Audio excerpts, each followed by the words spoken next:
Hello everyone, welcome back to my English class on Sensei Purnama YouTube channel. How's it going? I hope everything is good. Well, today's class we are going to talk about present continuous tense and past continuous tense in the form of passive voice. So, what is actually passive voice? A passive construction occurs when you make the object of an action into the subject of a sentence. Jadi, kalimat pasif itu terjadi ketika kita membuat objek tindakan menjadi subjek sebuah kalimat.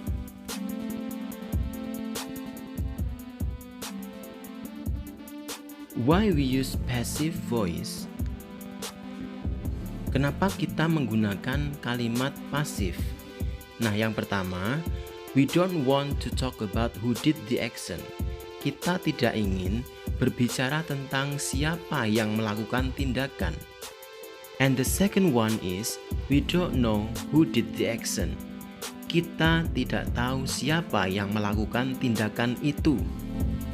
Dan yang ketiga adalah, the object is more interesting or important than the subject. Jadi objeknya lebih menarik atau lebih penting daripada subjeknya.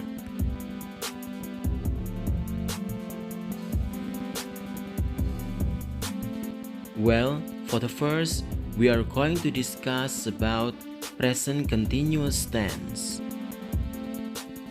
Jadi yang pertama, kita akan membahas tentang present continuous tense.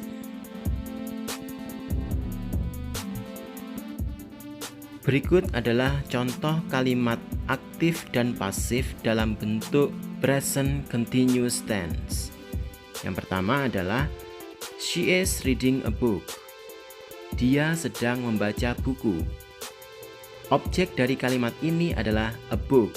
Maka untuk membuatnya menjadi kalimat pasif, a book akan dipindah menjadi subjek.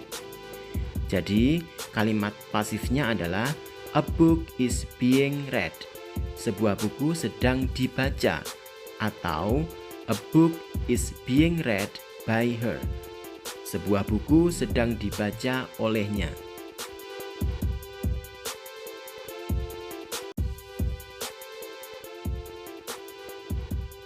Contoh kalimat selanjutnya adalah, they are writing an article.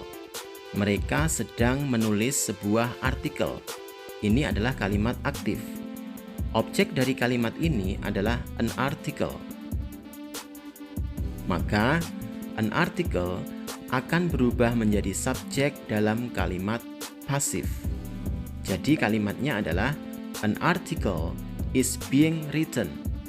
Sebuah artikel sedang ditulis, atau an article is being written by them.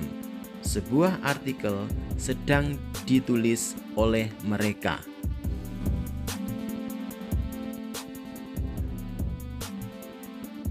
Dari kedua contoh tersebut, kita bisa simpulkan untuk pola present continuous tense dalam kalimat aktif dan pasif. Untuk kalimat aktifnya adalah subject plus is atau am atau are plus verb ing. Teman-teman bisa menambahkan objek di sini ya. Sedangkan untuk kalimat pasif adalah subject plus is atau am atau are plus being plus verb 3 plus by.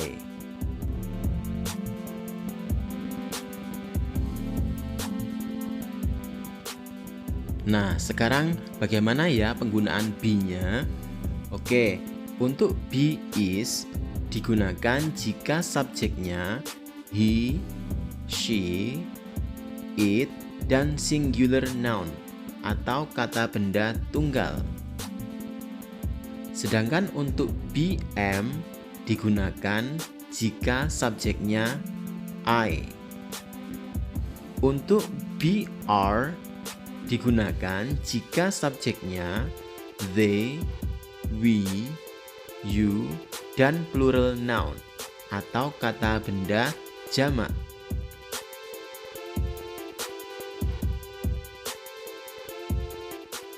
Okay, for the second one, we are going to discuss about past continuous tense. Untuk yang kedua, kita akan membahas tentang past continuous tense. Oke, saya punya kalimat aktif dan kalimat pasif dalam past continuous tense. Yang pertama adalah she was reading a book. Dia sedang membaca sebuah buku. Ini adalah kalimat aktif. Objek dari kalimat ini adalah a book. Maka untuk membuat kalimat pasif a book nanti akan dijadikan sebagai subjek. Maka kalimat pasifnya adalah a book was being read. Sebuah buku sedang dibaca. Atau a book was being read by her. Sebuah buku sedang dibaca olehnya.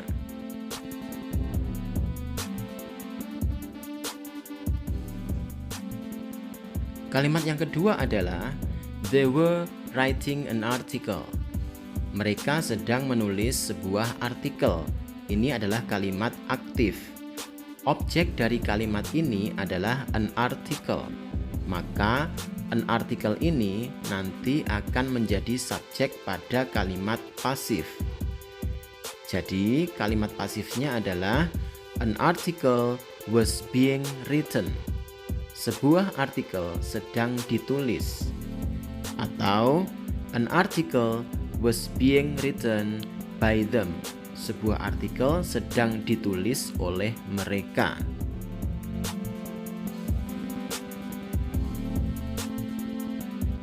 Dari kedua contoh tersebut, maka bisa disimpulkan pola kalimat aktif dan pasif dalam bentuk past continuous tense.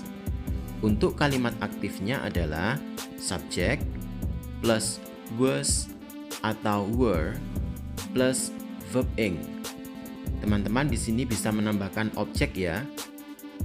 Sedangkan untuk kalimat pasif adalah subjek plus was atau were plus being plus verb 3 plus by.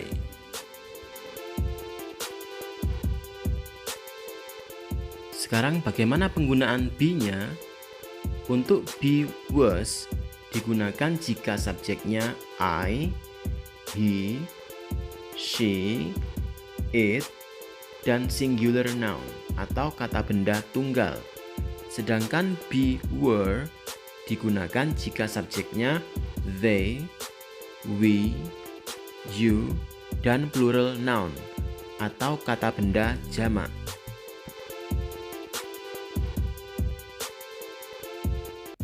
How to write passive voice. Bagaimana cara menulis kalimat pasif? Yang pertama adalah kita identifikasi subjeknya, kata kerjanya, dan objeknya pada kalimat aktif. Yang kedua, pindahkan objek dalam kalimat aktif menjadi subjek dalam kalimat pasif. Yang ketiga, identifikasi tense yang digunakan dalam kalimat aktif. Yang keempat, tambahkan kata kerja bentuk ketiga.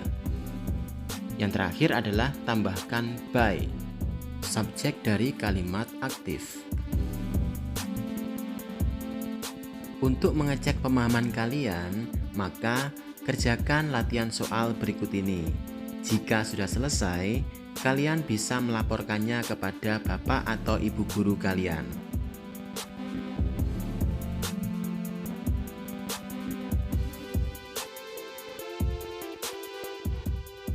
Semoga apa yang telah kita pelajari bersama ini bisa bermanfaat untuk kita semua ya. Terima kasih ya teman-teman sudah mau belajar bersama. Sampai jumpa di kelas berikutnya.